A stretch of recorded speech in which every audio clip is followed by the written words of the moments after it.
The European Union is still feeling the effects of the economic crisis, and Europe's regions are taking the lead in responding to the social consequences of the crisis. Many local and regional authorities have had to cut spending on social services just when those services are more needed than ever. But for the Committee of the Regions, the crisis represents an opportunity. Here in Brussels, at the organisation's headquarters, experts have gathered to discuss new approaches to the provision of social services, getting better value out of limited resources.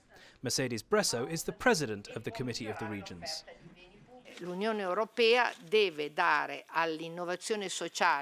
The European Union must give strategic importance to social innovation and social policy. This is needed in order to improve the lives of citizens, but also to restore the capacity for growth and innovation in our continent. I don't believe we can restore growth only by focusing on private consumption.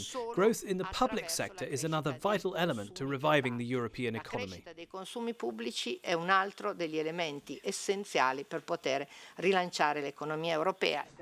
The forum is not only focusing on how to deal with the short-term effects of the crisis, it's looking at the long-term challenges Europe's regions are facing. For example, our ageing societies, the challenge of job creation, and the consequences of climate change. Martin Hirsch is the president of the French Agency for Public Service. People are facing problems of housing, of training, of employment, of children care, and many things. You have to treat all these problems in the same time.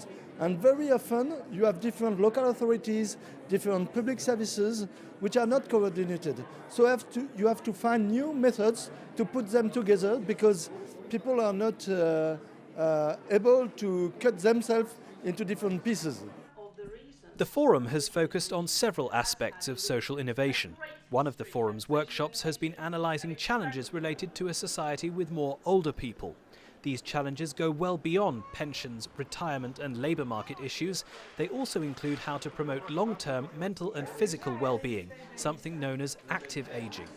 The Basque region of Spain has pioneered positive approaches to helping elderly people live more active and independent lives, as project coordinator Luis Maria Uibari explains. It is a vision of growing old that is very different from the way many other institutions work. And it's a vision that is based on what the elderly people say to us. You can't do anything for old people without having them on board.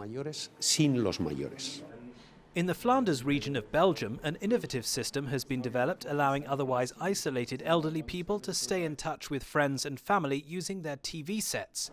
It uses simple digital technology that many of us take for granted. But as project coordinator Anne Eckhart explains, it's a lifeline that can transform elderly people's day-to-day existence. Social isolation is a real problem. We have met elderly people who do not see anybody during a whole week. So I think we should really think about it and use all the means we have to contact them. Participants in the forum agreed that Europe's regions are ideally positioned to become incubators of social innovation. There was also consensus that enhancing social innovation would give a significant boost to the goals of the EU's 2020 strategy for jobs and growth. Arnoldas Abramovicius, the president of the Committee of the Regions Economic and Social Policy Commission, told us Europe should not be afraid to think big on social innovation.